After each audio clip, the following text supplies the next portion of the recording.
Hello everybody and welcome back to another video. Today we are taking a look at my picks for the Overwatch League 2020 season, week 14. So we're going to throw the picks up right now. As you can see, 2-0 on my big picks, 10-2 overall. Not an awful week. Pretty good actually, all things considered. A couple surprising results that put it where it was, but overall, pretty good.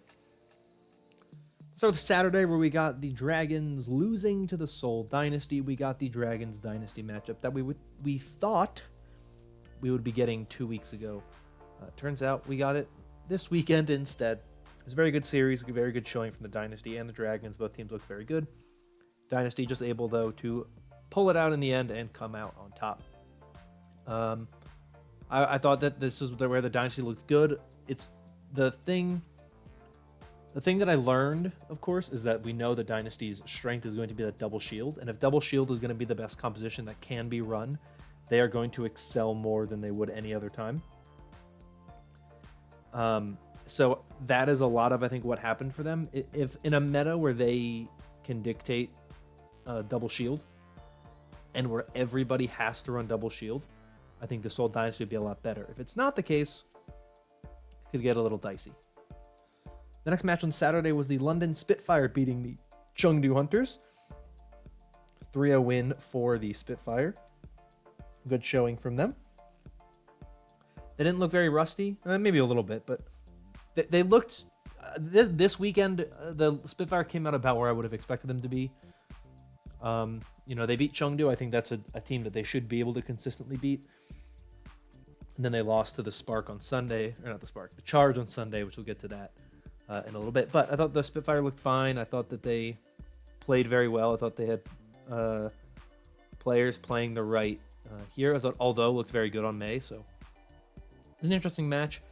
Hunters, did their thing, and it didn't really work out for them. The final Asian match on Saturday was the Guangzhou Charge beating the New York Excelsior 3-1.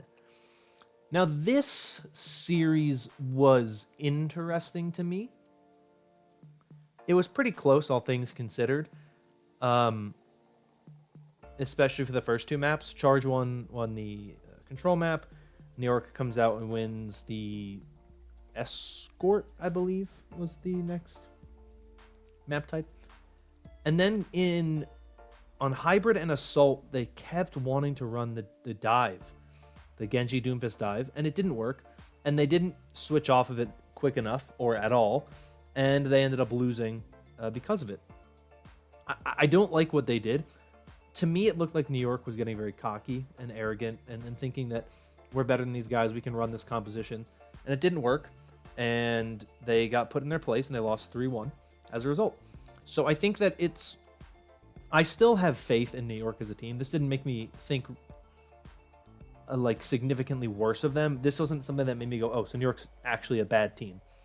I was more impressed by the Charge than I was disappointed in New York, because I think New York just thought they were better than the Charge and thought they were so much better than the Charge that they could do whatever they wanted, and they wouldn't have to pay the price.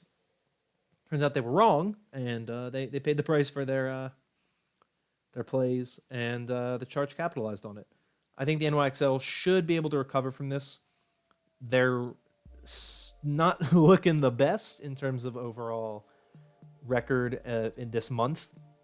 They play Hangzhou, I believe, this weekend, so they can try to break even. But they didn't do anything this weekend that really made me feel super confident in them, just because of what they were doing. I think if you put them in a position where they know what they're going to be able to run, they know where the meta is, and they feel comfortable, I definitely think they're going to do a lot better. But this weekend, I don't know what they were doing. Moving on to the North America matches for Saturday, the Paris Eternal with a 3-1 win over the Gladiators. What's funny here is that I actually almost regretted picking the Paris Eternal. I was like, I don't know if they're going to win this match. You got Fielder with 200 ping, and he played well last week, but I don't know. And the Gladiators were kind of impressing me for a bit. And after map 1, I was like, I made the wrong pick. And then the Eternal just stomped. The Eternal looked very good against the Gladiators. Pretty handily beat them. I like what we're seeing from the Eternal. I think the Eternal are still looking very good. I'm really excited to see what they look like when Sparkle is able to play at the end of this month, going into June. When XZ gets back, I think it'll be a lot better as well. Soon can play a lot of the same things, so they're not really struggling there. But when Sparkle is able to play, when this roster's healthy, I'm curious to see what they do. I'm interested to see if they'll make any additions to their roster in something like main tank, potentially. That's really the spot where I think they could potentially look to improve. But I thought the Eternal looked very, very good. Gladiators looked about like what I would expect them to look like. I'm still not super sold on the Gladiators' damage dealers, but their tank line and support line are very, very good. I think that it's really that they're having some issues with some of their DPS players not playing up to the same level as some others, and they've been pretty good this season. But I think when they go up against some of these better teams, they start to kind of crumble a bit. The next match in North America was the Washington Justice against the new look Vancouver Titans. Obviously, on Friday when the video went up, I didn't know what the Titans roster looked like. Now, of course, we have a look for the Titans roster. A bunch of players coming out of Second Wind, as well as some others. You got coming out of Second Wind is, I believe, Dalton, Rolf, and I can never remember his name. But then, you also have Karkar and KSA. Then you have Shredlock and Suna. So, not a great weekend from them. They won one map against the Washington Justice, but for a team that was thrown together pretty recently, and that I think will probably have some more additions, some other players that they bring in over the next couple weeks to kind of hopefully bolster this roster, make them a little stronger. But for a team that was pretty much thrown together, I thought they played pretty well. Justice without Corey, Stratus's last match, also looked pretty good.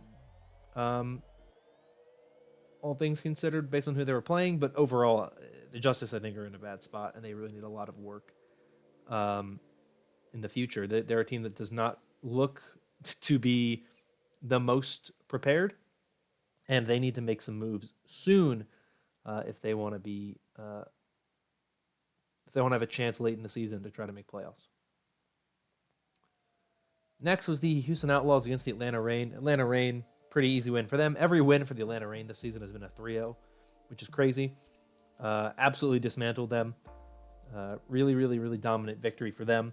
Still want to make note of the fact that the Atlanta Reign still have the 5th best differential in the league, despite the fact that they are 5th in the Atlantic and I think 6th or 7th overall in the standings.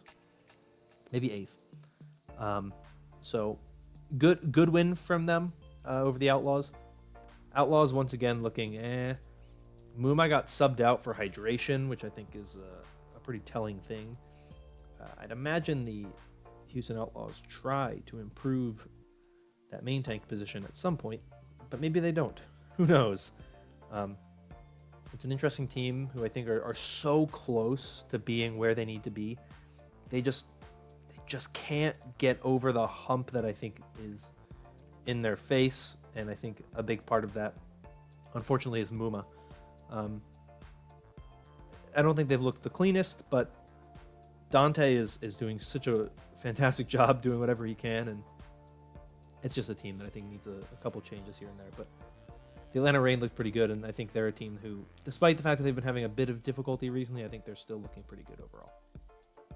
The final match on Saturday, the LA Valiant took on the Boston Uprising. As you may expect, the LA Valiant won the match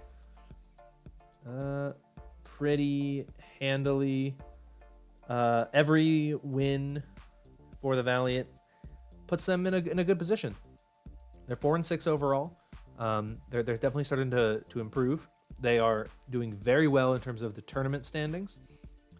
And they're 2-0 since Halsey retweeted McGravy's tweet. So they're doing pretty well, all things considered. I didn't really take a lot away. I mean, KSP and Shax were once again just destroying people. KSP and Shax are so good for this team, and they do so much for this team. I really think they are one of the best DPS groups in the league, DPS duos in the league. I also think KSP is certainly up there for Rookie of the Year candidate, and possibly even an MVP candidate. I think he's been that good for the Valiant and that valuable to the Valiant. But you put, I think, Alarm and KSP as two of your Rookie of the Year candidates, and I really, really, really like what KSP has done, and I think this is a really, really good team. So, Valiant, looking pretty good. Uprising, still looking like the Uprising. Moving on to Sunday, the Shanghai Dragons with a win over the Hangzhou Spark.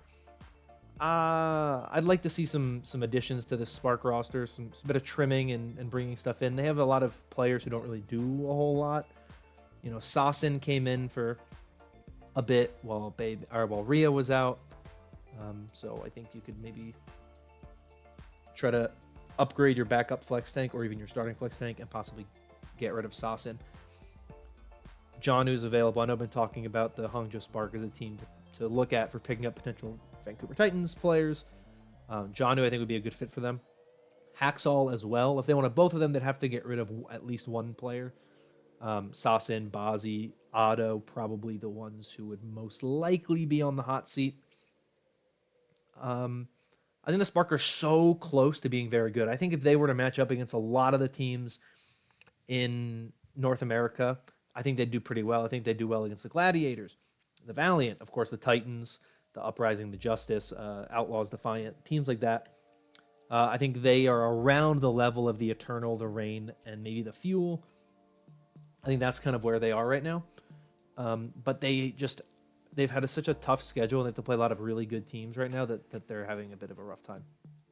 But I think that they should be able to make some changes, and I wouldn't be surprised if they do to try to improve. But the Dragons, on the other hand, bounce back very well from the loss of the Dynasty. Look very, very good. And I think the Dragons are still a team to fear if you're in the Pacific or if you're in North America. When everything gets put back together, I think the Dragons really are really threatening and are still looking like one of the top teams, if not the top team in the league. Guangzhou Charge took down the London Spitfire, as I mentioned earlier. Spitfire had some promising moments, but ultimately the Charge managed to pull the series out in the end. I think the Charge really looked good this weekend. This is a very good weekend for them. Really helping them and propelling them into potentially the number one seed for the APAC tournament for May, which I think is a big deal for them. Spitfire, I think, will start to look better as the season progresses. Obviously, a lot of players haven't played in a while. It's going to be a bit of a rough patch for them playing against some of these really good teams, but I'd expect them to improve and get better. And of course, Nero has been doing so well on the Charge, and Glister was doing very well for the Spitfire.